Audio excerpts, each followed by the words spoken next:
Hi ನಮಸ್ಕಾರ ಕಣ್ರಿ, ಎಲ್ಲರೂ ಹೇಗಿದ್ದೀರಿ? Welcome back to my YouTube channel. So ಇವತ್ತು ಸಂಕಷ್ಟಿ ಆಗಿರೋದ್ರಿಂದ ಸ್ವೀಟ್ ಮಾಡಿ ದೇವ್ರಿಗೆ ನೈವೇದ್ಯ ಕೊಡೋಣ ಅಂತ ಸ್ವೀಟ್ ಮಾಡ್ತಾ ಇದ್ದೀನಿ. ಹೆಸರು ಬೇಳೆ ಪಾಯಸ ಮಾಡ್ತಾ ಇದ್ದೀನಿ, ಹಾಗೆ ಕ್ಯಾರೆಟ್ ಹಲ್ವವನ್ನು ಮಾಡೋಣ ಅಂತ ಮಾಡ್ತಾ ಇದ್ದೀನಿ.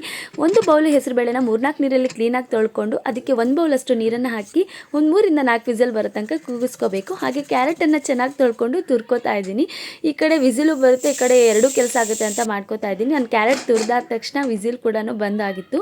ಸೊ ಕ್ಲೀನಾಗಿ ಬೆಂದಿದೆ ಬೇಳೆ. ಒಂದು ಕಂಟೈನರಲ್ಲಿ ನೀರನ್ನು ಇಟ್ಟು ಹಾಗೆ ಒಂದು ಪ್ಯಾನಲ್ಲಿ ಸ್ವಲ್ಪ ತುಪ್ಪನ ಹಾಕಿ ನಾವು ತುರಿದಿರೋಂಥ ಕ್ಯಾರೆಟನ್ನು ಕ್ಲೀನಾಗಿ ತುಪ್ಪದಲ್ಲಿ ಫ್ರೈ ಮಾಡ್ಕೋಬೇಕು.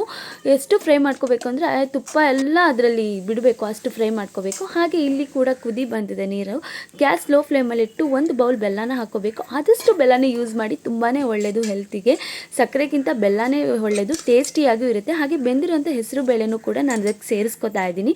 ಹಾಗೆ ಏಲಕ್ಕಿ, ಶುಂಠಿ, ಬಡೆ ಸೊಪ್ಪನ್ನು ಪುಡಿ ಮಾಡಿ ಹಾಕಿ ಕುದಿಸೋಕ್ಕೆ ಇಡ್ತಾ ಇದ್ದೀನಿ. ಈ ಕಡೆ ನಾವು ಫ್ರೈ ಕ್ಯಾರೆಟ್ ರೋಸ್ಟ್ ಆಗಿದೆ, ಹಾಗೆ ಅದಕ್ಕೆ ನಾನು 1 ಬೌಲಷ್ಟು ಪುಡಿ ಬೆಲ್ಲನ ಹಾಕ್ತಾ ಇದ್ದೀನಿ. ಹಾಗೆ 1 ಬೌಲಷ್ಟು ಗಟ್ಟಿಯಾದಂತಹ ಕುದಿಸಿ ಆರಿಸಿರುವಂಥ ಹಾಲನ್ನು ಕೂಡ ಹಾಕ್ತಾ ಇದ್ದೀನಿ. ನೀವು ಬೇಕಾದರೆ ಜಾಸ್ತಿ ಹಾಕ್ಕೋಬೋದು.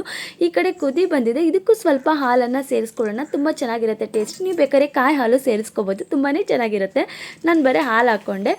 ಸೊ ಈ ಕಡೆ ಕ್ಲೀನಾಗಿ ಕುದೀತಾ ಇದೆ ಕ್ಯಾರೆಟ್ ಹಲ್ವ. ಅದಕ್ಕೆ ನಾನು 3-4 ಏಲಕ್ಕಿನ ಪುಡಿ ಮಾಡಿ ಹಾಕೋತಾ ಇದ್ದೀನಿ, ಫ್ಲೇವರಿಗೋಸ್ಕರ ತುಂಬ ಚೆನ್ನಾಗಾಗುತ್ತೆ ಅಂತ.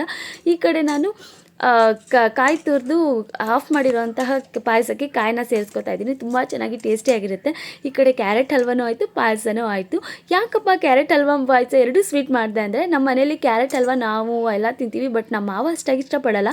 ಅದಕ್ಕೋಸ್ಕರ ಅವ್ರಿಗೋಸ್ಕರ ಪಾಯಸ ಮಾಡಿದೆ. ಯಾಕಂದರೆ ಅವರು ಕೂಡ ವ್ರತ ಮಾಡ್ತಾರೆ, ಉಪವಾಸ ಇರ್ತಾರಲ್ವ, ಪಾಯಸ ಮಾಡಿದ್ರೆ ಇಷ್ಟಪಡ್ಕೊಂಡು ಕುಡಿತಾರೆ. ಅದಕ್ಕೋಸ್ಕರ ಹೆಸರುಬೇಳೆ ಪಾಯಸ ಮಾಡಿದೆ. ತುಂಬ ಟೇಸ್ಟಿಯಾಗಿರುತ್ತೆ.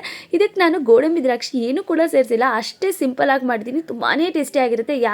ಗೋಡಂಬಿ ದ್ರಾಕ್ಷಿ ಮನೇಲಿ ಇಲ್ಲ ಅಂದರೂ ಕೂಡ ನೀವು ಈ ಥರ ಮಾಡ್ಕೊಂಡು ತಿನ್ಬೋದು, ತುಂಬಾ ಟೇಸ್ಟಿಯಾಗಿರುತ್ತೆ. ಇದಕ್ಕೆ ನಾನು ಒಂದೊಂದು ತುಳಸಿ ದಳನ ಇಟ್ಟು ನೈವೇದ್ಯ ಕೊಡ್ತಾ ಇದ್ದೀನಿ. ಇದು ತುಂಬ ಶ್ರೇಷ್ಠ ಆಗಿರುತ್ತೆ. See to next mini vlog. Bye guys.